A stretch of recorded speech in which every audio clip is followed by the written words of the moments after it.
Okay, let's get started. It's 2 minutes past one. So, good afternoon, everyone, and welcome to today's webinar on what's occurring, a summer immigration law update with Adam Pipe from No.8 Chambers. Now, this is number 199 in our series of free webinars, which started back in 2020. And I'm very pleased that somewhere between 850 and 900 people have booked. So thank you, everybody. For those of you that haven't joined our webinars before, my name is David, and I am the founder of DG Legal. Most of you will have attended webinars before, so you will be aware that the slides from today's presentation will be sent over tomorrow, and a recording will be available for a period of 3 months. So if we do run over, or you need to leave early, you'll be able to watch the remainder of the webinar at a time of your convenience. Now, given that we have an awful lot of content to get through and the numbers attending are very high, it is unlikely that we will have time for questions today, so sorry about that. Moving on to our speaker, Adam is a barrister specialising in immigration, asylum and human rights law, and is ranked by Chambers and Partners for immigration law in the Midlands. Adam provides regular updates on the law at training events and on social media. So, over to you, Adam. David, thank you so very much. And it's fantastic that we've got to 199 webinars, and a real big thank you to you and the DG Legal team. And if you run a law firm and you need the help of DG Legal in terms of compliance issues, marketing issues, setting up a firm, GDPR, do reach out to David and his team, who can provide you with expert advice and assistance. But let's get on to what's occurring. And my nod to Gavin and Stacey and my Welsh roots. I've got my Barry Island mug today, so we're ready to go. And we're going to look at a summer immigration law update. There's quite a lot to cover. We also had an inquiry about upper tribunal bundles, so I've included some material on that as well. There's a bit about me, which you already know. Do get your phones out at this point and scan my QR code, or there's the link at the top. That'll provide links to my free resources, what upcoming in-person events I've got, the previous recordings of webinars. You can join my free immigration law update Telegram channel. And one thing I wanted to say, because a delegate pointed this out to me, is, as I said, thank you to David and DG for putting this on for free. But as you book, and the link for this webinar, where you'll find the slides and the recording, you can make a donation to charity. So we make this available for free. I don't charge, David doesn't charge, but there are some amazing charities that DG support. So that link at the bottom there, and the link to this webinar from DG, there's hundreds of us online, there's 800 to 900 booked. So do try and support those charities, and let's make a real positive difference in what we do. Sponsor compliance is a big issue. And there are news stories coming out on a day-to-day basis of providers having their licenses revoked. And we're seeing a lot of exploitation in the health and care visa sector. And I just wanted to provide this resource to people. If you've got clients who need to get a new sponsor for their care visa, have a look at this database. And this is worth circulating and making people aware of. So this is a database of those licensed and regulated who can sponsor care visas. So I just wanted to make that available to you.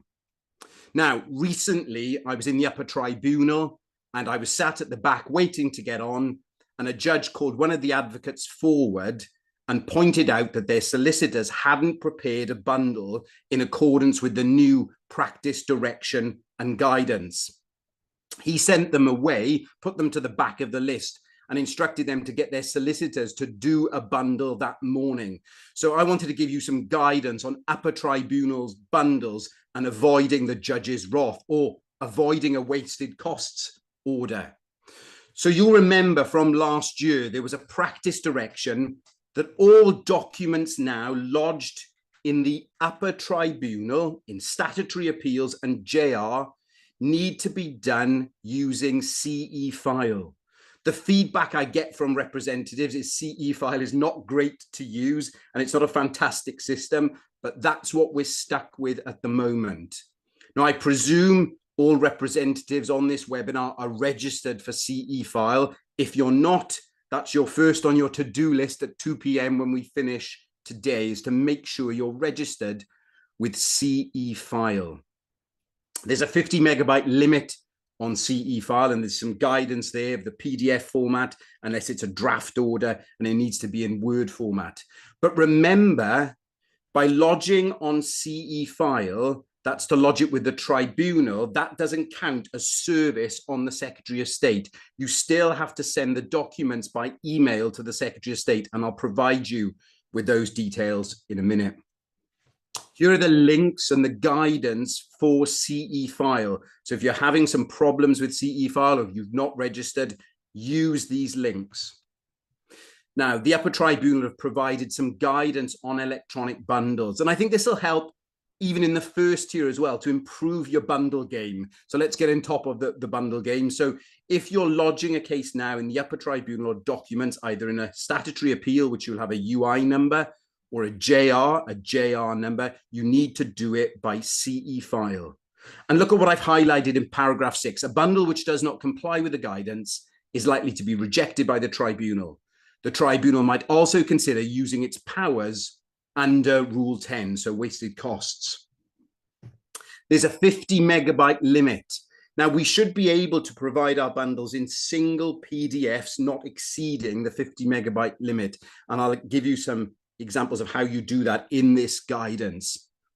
If you do have to split it, you split it in the smallest number of PDF files, and then they give you at paragraph 8 how you're to label each file. Just as an aside, when you email them to the Home Office have a smaller megabyte limit for their email address, so you will have to break it up when serving it on the Home Office. In terms of pagination, they need to be paginated in numbered ascending order by computer generation, so no handwritten pagination, and at least in typed form. And the pagination needs to correspond to the PDF page number. And I'd encourage you to do this in the first tier tribunal as well. So your index needs to be page 1, because then the PDF and the page numbers will correspond one with another. And don't use page A1, A2, A3, then B1, B2. Use sequential numbered pagination. And if you do split it, carry on that sequential numbered pagination. A digital index or table of contents must be prepared, and the index must be hyperlinked. And I think this is really good in the first tier as well. If you're doing an index bundle for the first tier tribunal, it's so good if it's hyperlinked.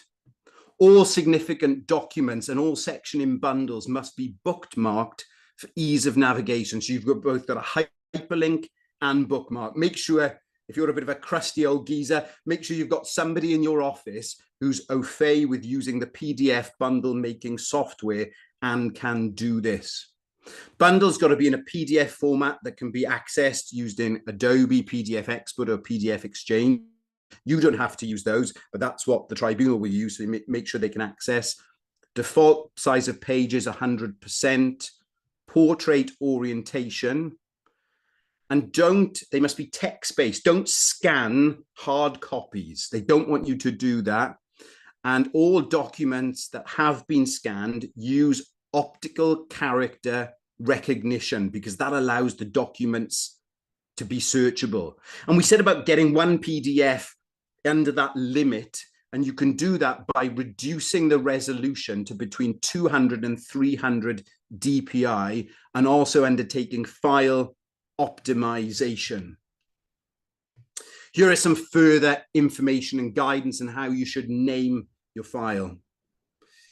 There are standard forms now for the Upper Tribunal bundle, and that is prepared by the appellant.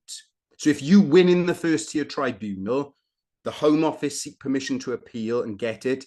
They are the appellant in the Upper Tribunal, and it's for the Home Office to prepare the standard bundle. It's in parts A to D, so index it in part A to D. Part A needs to contain the grounds, the decision granting appeal, The original, of course, FTT decision, any other decision or direction, the Rule 24 response and any Rule 25 reply, and any decision or order. A Rule 15.2a, now remember, Rule 15.2a is a notice of additional evidence. So if you're submitting additional evidence, which wasn't before the first tier, you need to put it under a Rule 15.2a notice. That and the notice and the evidence goes in Part B.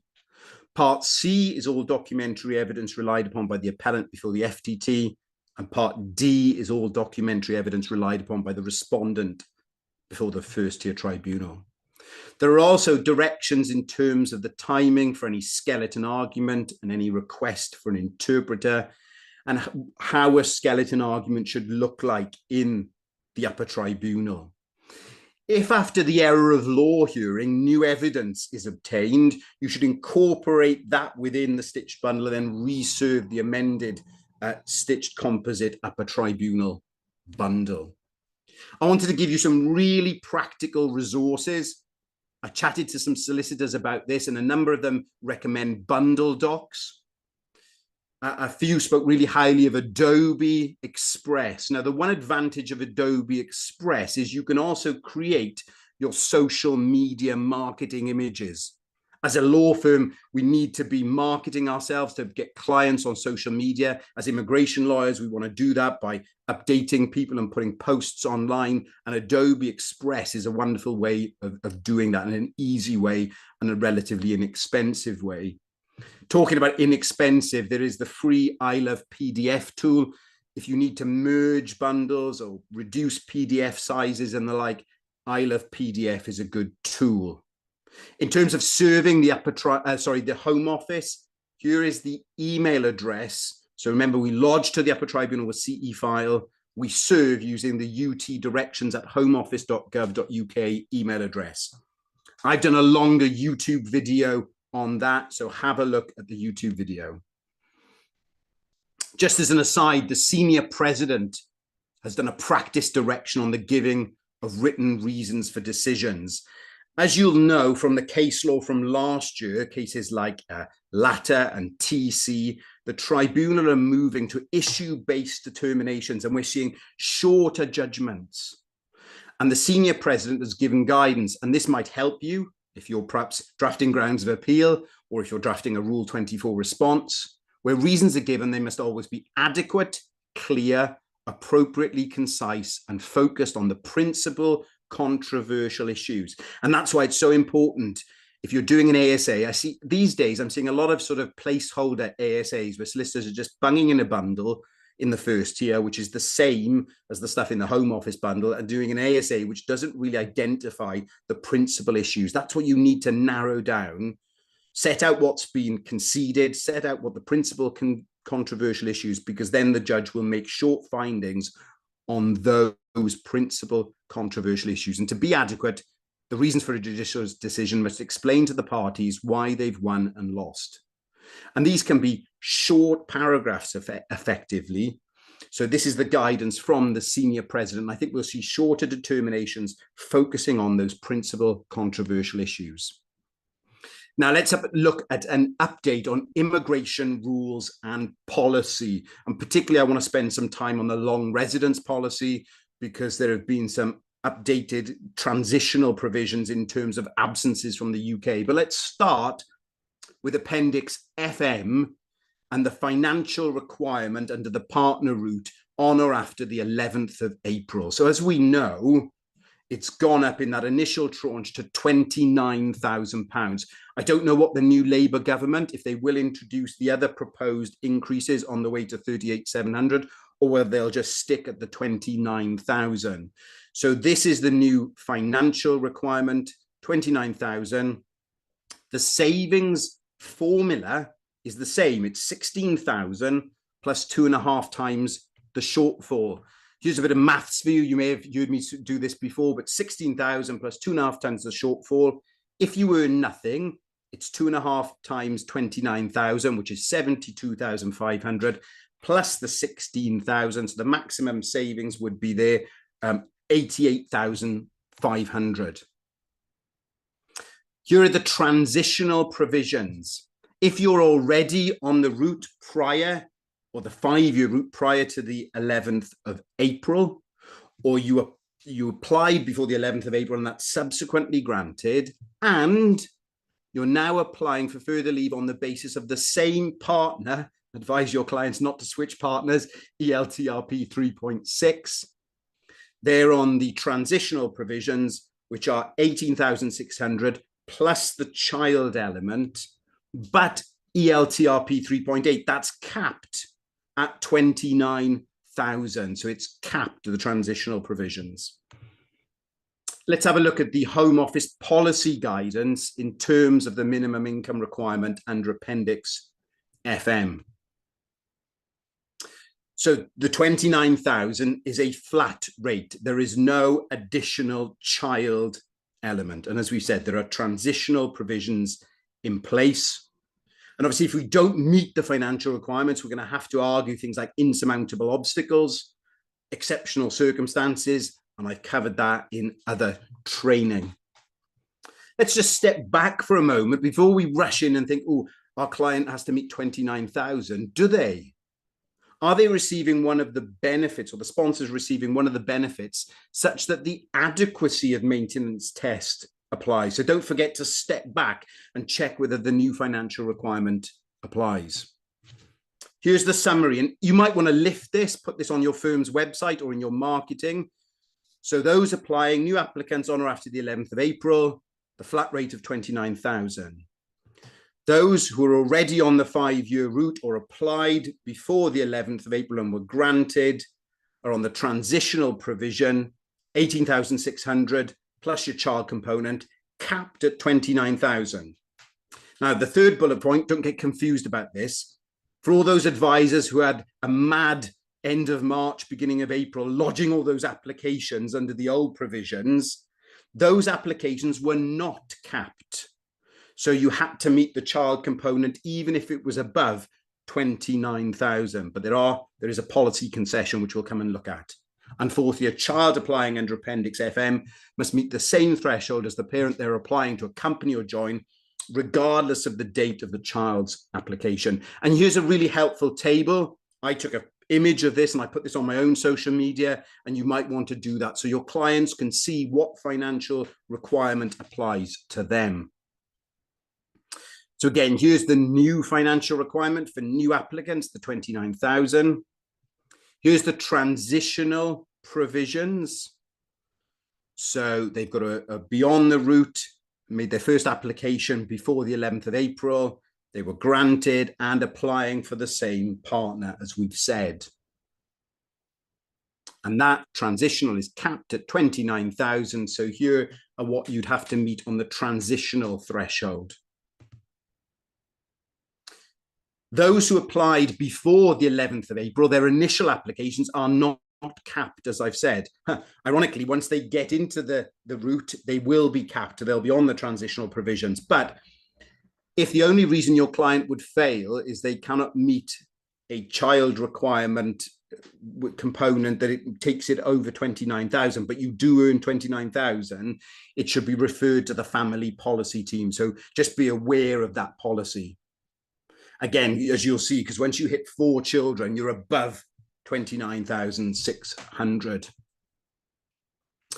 Just some other changes to be aware of that came in on the 6th of June. The definition in the introduction to the immigration rules of a parent has now removed the reference to step parent, because being a step parent does not automatically mean that a parent has parental responsibility for a child. And since the 6th of June, we now have a new appendix adoption. So Appendix AD, I think the initials are. And it deals with the 4 types of adoptions. You've got Hague Convention adoptions, recognized overseas adoptions, de facto adoptions, and bringing a child for adoption. And there are rules set out within Appendix Adoption in relation to that. There's not time to go through that. Maybe I'll do some training or a video going through Appendix Adoption. I'm about to advise on an adoption case. So if you've got an adoption case coming up, just be aware of the new provisions in relation to that. Let's have a drink before we go to long residence. So they've updated the long residence guidance on the 9th of July. So we're now on version 21. I've put the link for you. These are just some selections I've lifted from the long residence guidance. So we know from the 11th of April, Appendix Long Residence replaced Part 7. And there's provision there for ILR, or if you don't meet the English language and knowledge of the life in the UK, for 2 years limited leave to remain in Appendix Long Residence.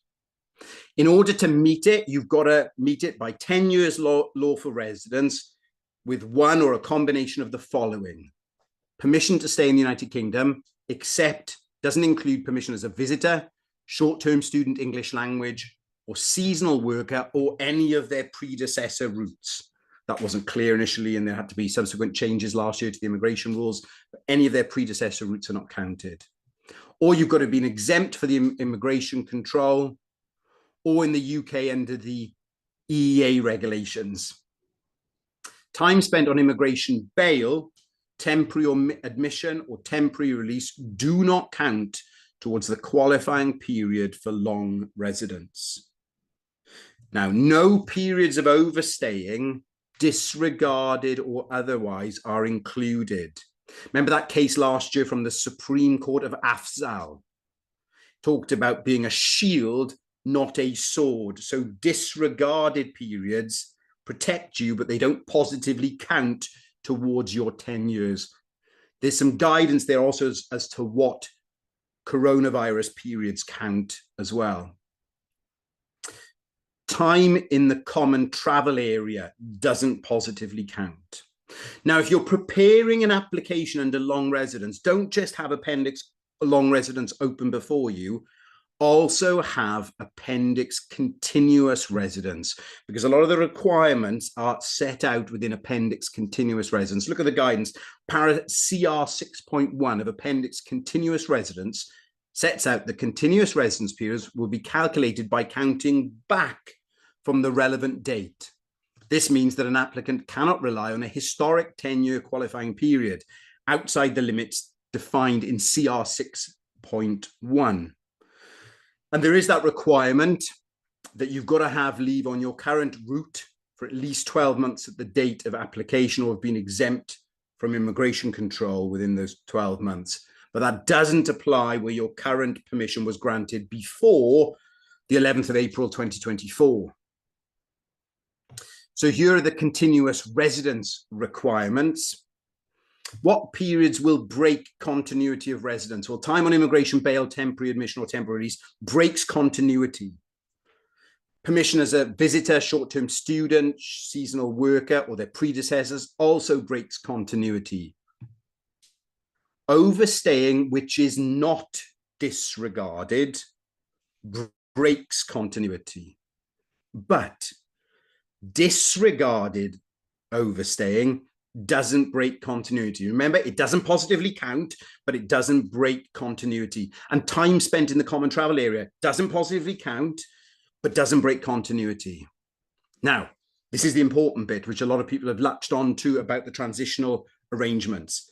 Appendix Continuous Residence recognizes that its provisions are different from the previous long residence rules at para 276A and makes transitional arrangements specifically for long residence applicants.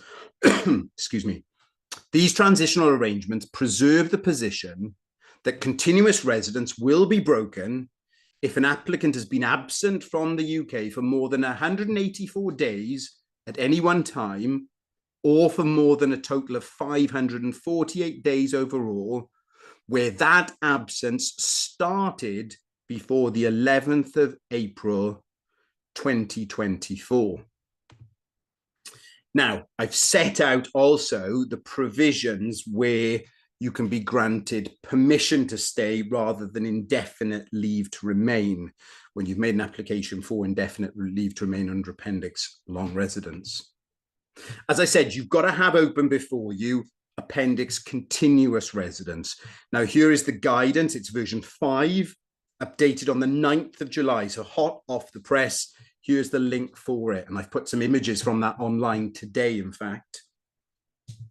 So continuous residence is broken in specified circumstances, such as when an applicant is absent for more than 180 days in any 12-month period without permitted reasons. Bullet point 2 is the important one, is applying under Appendix long residence and was absent for a period of more than 6 months, 184 days at any one time, where the absence started before the 11th of April 2024, or spent a total of 18 months, 548 days outside the UK in any part of their qualifying period before the 11th of April 2024, for any part of the qualifying period on or after the 11th of April 2024, the applicant must not have been outside the UK for more than 180 days in any 12-month period. The third bullet point talks about when you left before the 24th of November 2016 with no leave and then returned. Here are the transitional arrangements. Again, I've created an image and I'm going to post it online, in fact, with these transitional arrangements tomorrow. But again, you want to make your clients aware of this. Appendix continuous residence recognizes that its provisions are different from the previous long residence rules at 276A and makes transitional arrangements specifically for long residence applicants. These transitional arrangements preserve the position that continuous residence will be broken if an applicant has been absent for the UK for more than 184 days at any one time, where the absence is started before 11th April 2024, or for more than a total of 548 days overall in any part of their qualifying period before the 11th of April 2024. This means that, and these are the 3 bullet points probably to make your clients aware of, any single absences started before the 11th of April 2024 must be no longer than 184 days. Any part of a 10-year qualifying period before 11th April 2024 must not have a total of absences of more than 548 days. From the 11th of April 2024, the applicant must not have been outside the UK for more than 180 days in any 12-month period. And take a breath. So have a look over that. We're going to shift the focus now for the second half. It's half 1. Let's take another drink and we're going to have a look at some case law updates for the second half. When you get my slides, you can see and cut and paste the relevant bits from them into your representations, into your skeleton arguments, into your online sort of marketing posts. Let's deal with EUSS case law. If the long residence hadn't made your head hurt enough, this will make your head hurt. It's long residence time. It's EUSS at time. VASA concerned those family members who were admitted with these IO stamps in their passports. This was considered by the upper tribunal in, I think it's the Alaraj case. And this case went to the Court of Appeal. The Court of Appeal found that on application under the settlement scheme, the Secretary of State was required to accept the stamps in their passport as evidencing the decision to admit the claimants to the United Kingdom. The refusal to do so involved a breach of their rights under Article 18 of the withdrawal agreement. So the appeals were allowed on that basis. They weren't relevant documents for the purposes of Appendix EU. And in that sense, I suppose they agreed with the upper tribunal, but in terms of the withdrawal agreement, they should have been accepted and their decision not to breach the withdrawal agreement. I've set out, and again, because it's quite heavy going, I've set out the paragraphs for you to have a look at in relation to that. But look at paragraph 61 in what Lord Justice Lewis says. The position in that regard is relatively straightforward. The stamps in the claimant's passports do not constitute relevant documents as defined by the provisions of Appendix EU. They were not, in fact, family permits under Reg 12, not residence cards under Reg 18, not residence certificates under Reg 17. They'd not applied for such documents. No decision was made to grant any such applications for such documents. The stamps in the passport do not therefore satisfy the requirements of Annex 1 of Appendix EU, but they found that they should have been accepted by the Secretary of State, and their refusal to do so, paragraph 63, breached Article 18 of the withdrawal agreement. In January of this year, the upper tribunal gave a reported decision with some guidance on the meaning of joining in a joining family member. So the word joining, the head note says in paragraph FP61D of Appendix EU Family Permit, means that the applicant is being united or reunited with a relevant EA citizen within 6 months of the date of the application. It is not sufficient for the applicant to establish travel to the UK to join the relevant EA citizen or their spouse. And I've set out the key paragraphs there from the judgment if it's relevant to you. One of the leftover arguments after Chelik was the issue of whether an application under the settlement scheme should have been treated as an application under the EEA regulations. There were some unreported cases, which I was involved in some of them, where the tribunal said, yes, it should have been. In Sadiqa, the upper tribunal said, but there was nothing in the application which would indicate it was an application under the EEA regulations, and the Secretary of State was not obliged to treat it as such. It was an application under the settlement scheme. The case went to the Court of Appeal and failed on all grounds. I think, again, Lord Justice Lewis, in these circumstances, Ms. Sadiqa applied under the EUSS family permit scheme, and her application was refused as a matter of domestic law. An appeal relying on the EEA family permit scheme would fail because that was not the application that was made by or on behalf of Ms. Sadiqa. It is necessary next to consider whether a different result is achieved under the withdrawal agreement.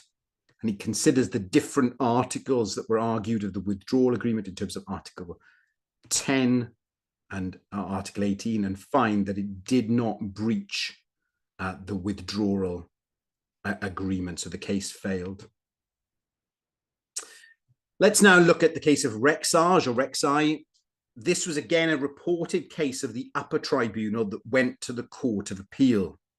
And these concerned the parents and the arguments that they could use assumed dependency. They'd initially applied under Appendix EU family permit under an assumed dependency, and then could they carry on relying on that assumed dependency when they were making their application for pre-settled status in the United Kingdom?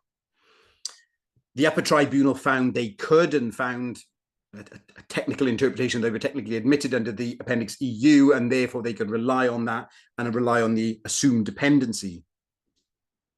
Subsequent to that, the rules were amended to make the Secretary of State's position clear that dependency was required, and the Court of Appeal agreed that the upper tribunal were wrong, and there was an obligation to show dependency because of the interrelationship between Appendix EU and Appendix EU family permit. Again, I'm not going to go through it in any detail because it is very deep waters. Obviously, the part of the reasoning of the upper tribunal was their approach was coherent, that you should be able to carry on relying on assumed dependency. But Lord Justice Lewis says, I do not, however, believe that that oddity justifies disregarding the clear effect of the rules. Again, what he also said, paragraph 58 as well, the presenting officer was badly advised by the policy team. And we got the difficulty that the Appendix EU and Appendix EU family permit is so badly drafted and so complicated and difficult to understand. Let's shift the focus. We're going to stay EU focused at the moment, and we're going to have a look at some deportation case law. Abdullah is a case that gives guidance on criminal conduct prior to 11 p.m. on the 31st of December 2020, and then a decision to deport, and which legal regime, whether it's the EEA regulations or the Citizens' Rights Appeal regulations, which apply. And basically, it's a very long head note, which if you've got a case which involves conduct prior to 11 p.m. on the 31st December 2020, follow this head note through in determining which legal regime applies and the correct test which applies to your client. So again, it's very detailed. I'm not going to go through that, but it's there, the link's there, and you've got that in the notes. Okafor was an appeal by the Secretary of State to the Court of Appeal, challenging Judge Grubb's reported decision in Okafor. And this is about the Bushera exception. Now, what's the Bushera exception? Well, in general, EA cases, deportation, it's forward-looking, it's future risk. Do you propose a future risk? And you can't justify deportation just on the historic crime alone. But there is now this acknowledged exception coming from the Bushera case that in certain cases, deportation can be justified because it's such a horrific crime. And Judge Grubb summarized, and at paragraph 12, the Court of Appeals set out his paragraphs where he summarized that the Bushera exception only arise exceptionally, and it's in extreme cases where there are deep public revulsion. The Court of Appeal also summarized the test in BF Portugal on how to go through the test of whether somebody represents a serious threat to one of the fundamental interests of society. They then considered, did Judge Grubb err in his approach when he found the Bushera exception did not apply? And the Court of Appeal found there was no error in Judge Grubb's decision. Now, we're going to shift focus, something again that's been for immigration law practitioners in the news as such recently, and that's sponsor license revocation challenges, and particularly whether the Secretary of State needs to conduct what's called a global assessment before making a revocation decision. And the case that really set it all off was the supporting care. All of these are care home type cases. So from January of this year, we've got the decision in Supporting Care Limited. They had 68 skilled migrant workers. And in the end, it only came down to one that the revocation decision related to. And what the deputy judge there is found that the Secretary of State had erred because there had been no adequately reasoned global assessment of all relevant considerations in deciding whether to revoke or downgrade the sponsor license. And the judicial review was successful on that ground. And one of the things they pointed out was there was no engagement with the impact on the other 67 migrant workers, their families, the vulnerable individuals, the care sector generally, the wider workforce who were non-sponsored workers. And all of that wasn't considered. And that was part of the justification for finding there was no global assessment. Now, you'll see where this is going, because as I've put at the bottom, the link to Case Tracker, the Secretary of State has successfully got permission to appeal, and the case is pending in the Court of Appeals. If you want to follow this issue through, have a click on the Case Tracker link. One of the reasons for this is because in November of last year, and it hadn't been published by the time the argument was issued in Supporting Care, there was the decision in Prestwick Care. Now, in this case, it was argued slightly differently in terms of a Tameside duty, whether the Secretary of State had a duty of inquiry in taking into account all relevant considerations. And the Deputy High Court judge there found there was no requirement to take these factors into account in reaching a decision as to whether the claimant complied with the guidance, and the Tameside duty of inquiry doesn't arise. And the judge there found there were good reasons why the Home Office shouldn't be drawn into assessing commercial impact. And there's a reliance on a decision by Mr. Justice Nichol in the Birds Hill nursing home case, where he says, well, often dire predictions prove ill-founded. They made similar observations to the impact on care and health. So they say ultimately neither the commercial viability or healthcare provisions issue should need addressing, because they are not relevant to the central question, namely, can I trust this sponsor to comply with the guidance? So in May of this year, we see the case of New Hope Care Limited. Now, New Hope Care Limited was successful on ground 3. That was because the Secretary of State didn't express their concerns and give the necessary time for them to address their concerns and make representations before making the revocation decision. So the judge found that in terms of ground 3, it was unlawful because it was inconsistent with policy, contrary to legitimate expectation, and procedurally unfair. So the JR was successful, but the judge went on to say, well, There are distinct grounds argued. So even though it succeeds on ground 3, I'm going to still address ground 4, which is the ground in relation to whether there has been this global assessment. And the deputy judge there found there were powerful reasons for not following supporting care. Because in supporting care, Judge Sadiq didn't address the decision in Prestwick. And in fact, it wasn't available to him. And the judge finds that if the judge in supporting care had been aware of the decision in Prestwick, he would have likely to follow it and rejected the global assessment argument.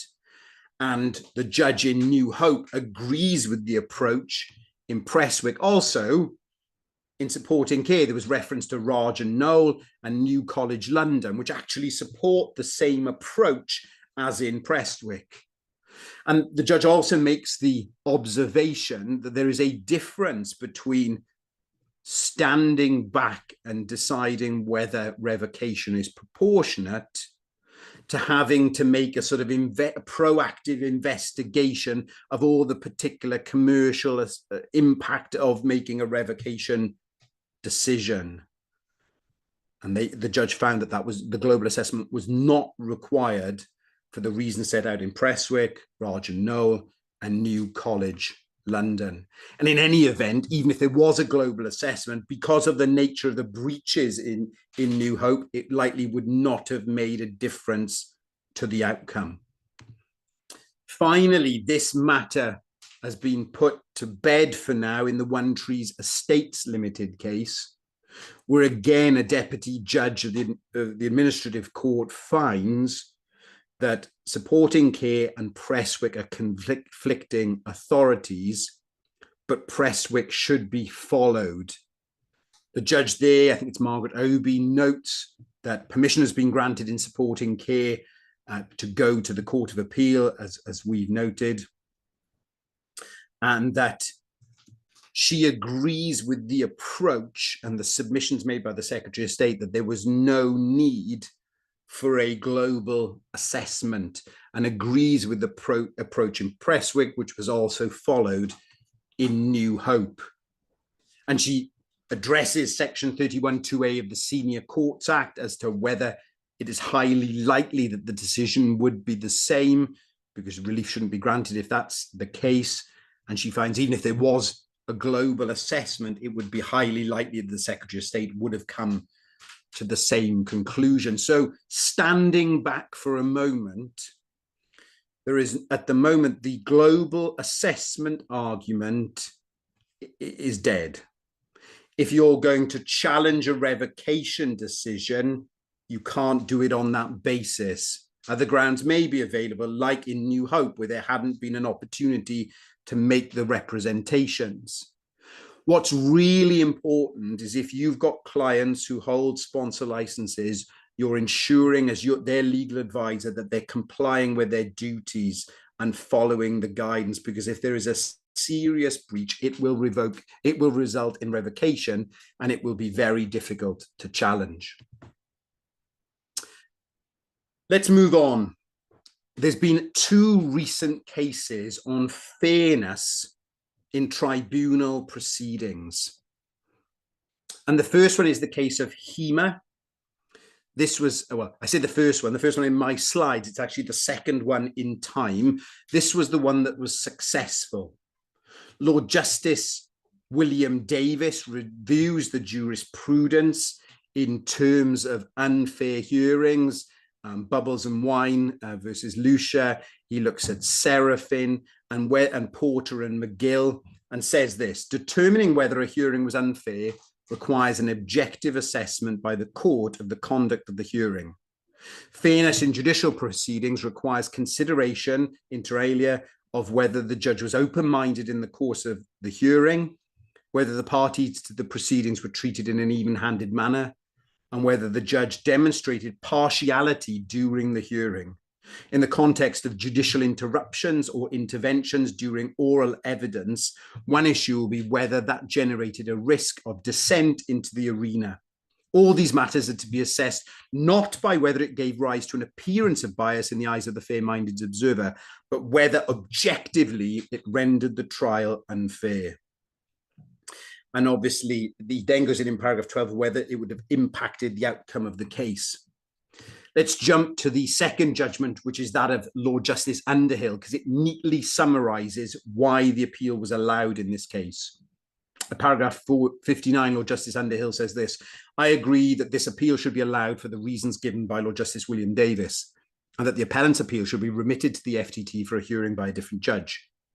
The hearing by the FTT was unfair for essentially 3 reasons, though they're to some extent related. First, the judge asked the appellant a series of questions which went well beyond an attempt to seek clarification and amounted to cross-examination on points not raised by the Secretary of State.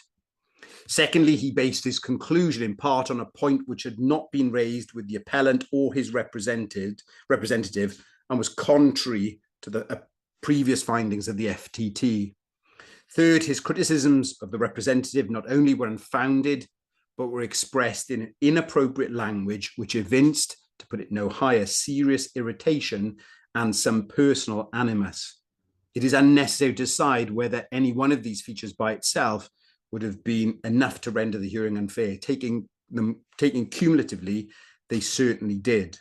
I do not doubt that this experienced judge was making a conscientious effort to get to the issue, to get to the bottom of the issues as he saw them, but that involved him in descending into the arena in a way which led him to the errors in question. Now, to be fair, this judge has been criticised, but this is a regular Birmingham judge who is very experienced and a very fair judge who often allows appeals. And I think this was just a bad mistake in this case. But this judge is usually extremely fair in his approach. Lord Justice Underhill goes on to look at when it's appropriate in terms of judge asking questions and the like. And in terms of judges asking questions, that brings us to the second case, which is the case of Hussein. That was unsuccessful, a challenge to a decision of Judge Begg, where a series of questions were asked. And the Court of Appeal in that case found that it hadn't been unfair. So again, each case is going to be case specific, because look what they said in this case. Looking at the conduct of the hearing overall, so it's a sort of stepping back, I've come to the clear conclusion that the FTTJ stayed well within the bounds identified in the cases, including Jones and NCB.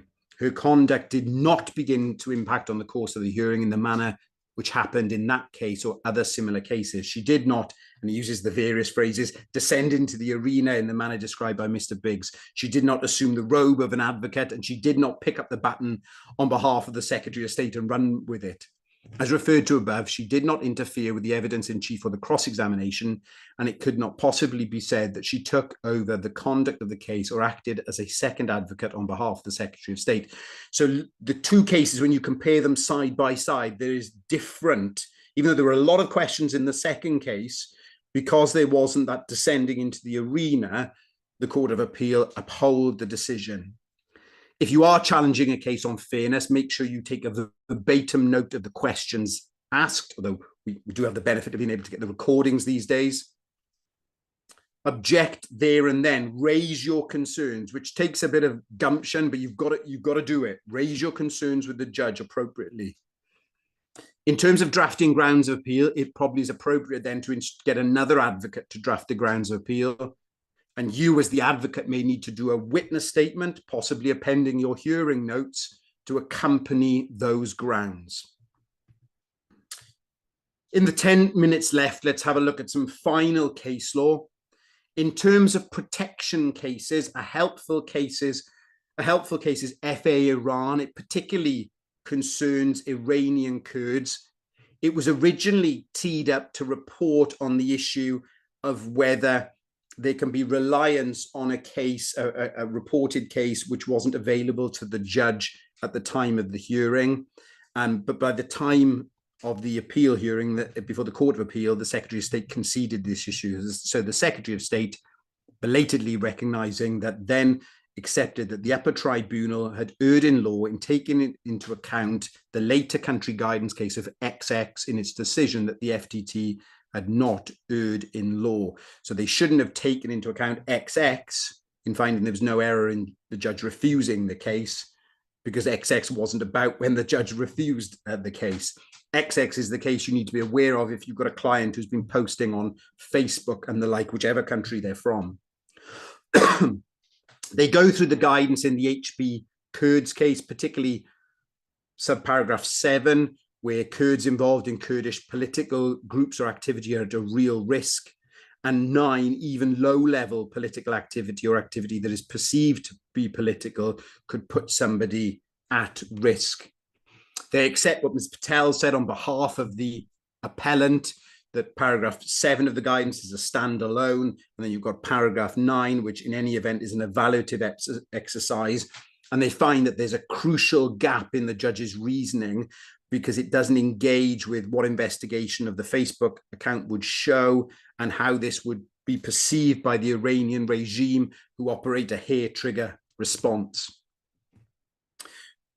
There's been obviously a huge delay and backlog in asylum cases. JCK, Upper Tribunal Judge Bruce, gives guidance on cases to which NABA apply, so protection claims made after the 28th of June, and where there's this variable standard of proof. Question 1 is on the balance of probabilities. So have you got a refugee convention reason? Is there a subjective fear? Question 2, that's also on the balance of probabilities. But questions 3 to 5, risk of harm, state protection, and internal relocation are on the traditional lower standard of proof. So when you're doing a case, look as to when the asylum claim was made, which standard of proof applies, and address that in your appeal skeleton argument. Because of delays, you're getting some old pre-NABA cases and post coming through. Just some deportation case law. Yalcin was a badly written case by the tribunal, which was allowed on the 117C6, so the very compelling circumstances over and above. The judge hadn't addressed the exception 1 or 2, but found the 117C6 test, the very compelling test, was met. The Court of Appeal were critical of the judge's writing, but found that the upper tribunal shouldn't have interfered with it, and the judge had made a sustainable decision. So if you're trying to defend an allowed deport case, even if it's pretty badly written, Yalcin might be helpful in relation to that. On the other side of a coin, the Court of Appeal upheld a dismissed deportation in the Akhtar case on a medium offender, and said there was no requirement for the upper tribunal to set out all the factors it took into account under very compelling circumstances, when it was obvious it was bringing everything from the exceptions, exception 1 and exception 2, into its consideration. So the Court of Appeal sort of not interfering there with a challenge to a dismissed deportation decision. Just quickly to mention, there's nothing unlawful about the Secretary of State making a deportation order against somebody, even if they cannot or cannot at present be removed. They are under the legislation. If they are a foreign criminal, Secretary of State needs to make a deportation order, even if they cannot be removed. That's the case of Johnson in the Court of Appeal, and I've highlighted the key aspects. Deprivation of citizenship is still a key issue. Ulla was a case from the Court of Appeal which looked at dishonesty in somebody who committed an offence where the mens rea involved suspicion. He ticked no in terms of good character. The first-tier tribunal held there was no dishonesty in ticking no. There had been an absence of cross-examination by the Secretary of State, and this case looks at the TUI case and the need for cross-examination. Lord Justice Green sets out the legal principles. Interesting, he adopts the sort of bouncing back and forth evidential burden, legal burden approach, which has been sort of disapproved of by the upper tribunal. Look at that, paragraph 22. This is really good if you're doing a Rule 24, trying to uphold a determination, and you don't want the upper tribunal to interfere with an allowed decision, whatever sort of case, whether it's deprivation or not. These principles are worth citing in your Rule 24 response. And he goes through the criticisms of the Secretary of State in failing to cross-examine before the first tier on this issue, and they uphold the first tier tribunal's decision. There's also a new case on good character and the approach to good character, and really narrowing down the judgment in Slayman, and it looks about any negative behavior that might cast doubt is likely to be material, and in the majority of cases where negative behavior that might cast doubt on whether a person is of good character has been dishonesty concealed from the Secretary of State, the fact that the negative behavior might not be directly relevant to an earlier grant of leave is unlikely to make any material difference to the assessment under Section 43 of the BNA. What's the best of the rest? I've got 3 minutes, so let's give you as much as I can in this hour so you don't go away feeling like you've been undersold.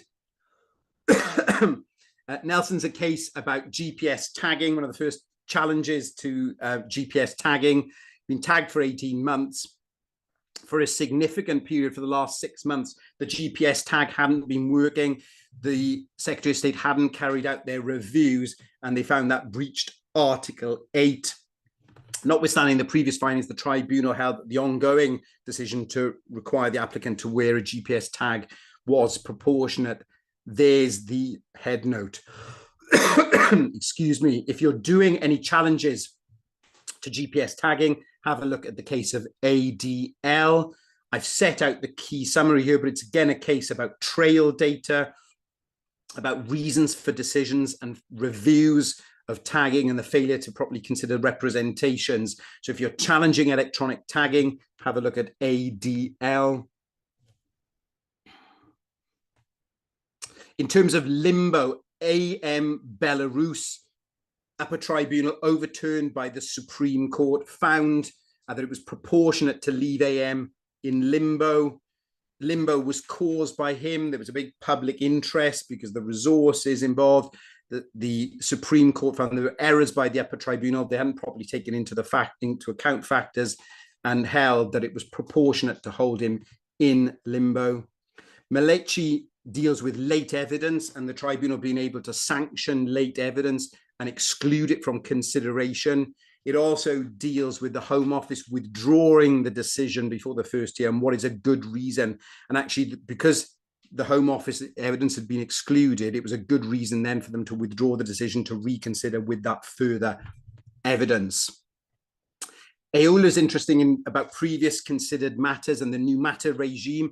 If you've raised a matter before the Secretary of State, and even if the decision is silent on it, the Secretary of State would be held to have considered that matter as long as you raised it in a sufficiently clear manner.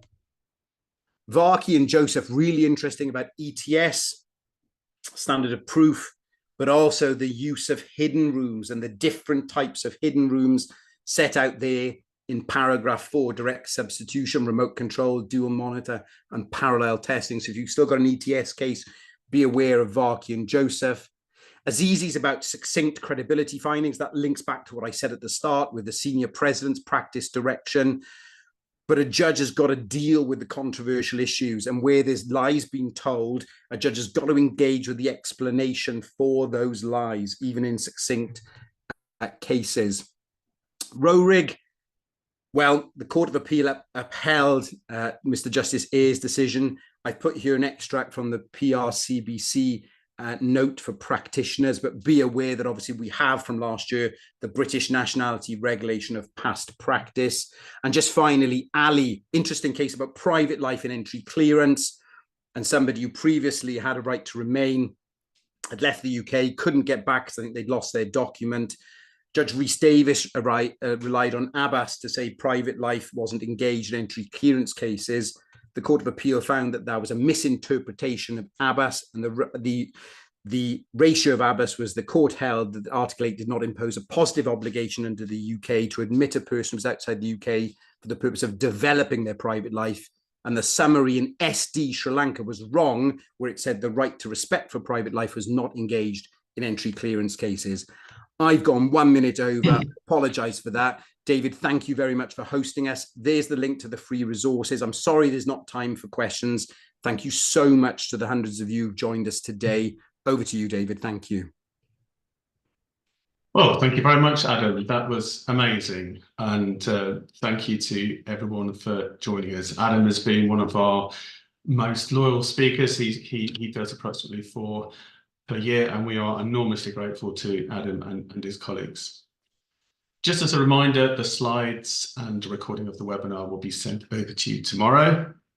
This afternoon, you should receive an email asking to rate us out of 5 stars on Trustpilot. So if you've enjoyed it, please do leave feedback and any suggestions for future topics. Now, we're going to be taking a break in August for holidays, and we shall resume on Tuesday, the 3rd of September at 1 p.m, our usual time, when we have another immigration webinar. And this one's called Fight or Flight, Long Walk to Freedom. And in that 3 one-hour webinar, Lorraine Mensah, an immigration and employment specialist at the Barrister Group, will examine mental health of asylum seekers in the context of presenting best evidence. So it just remains for me to say thank you very much, everybody, for watching, and I wish you a very pleasant afternoon. Goodbye, everyone.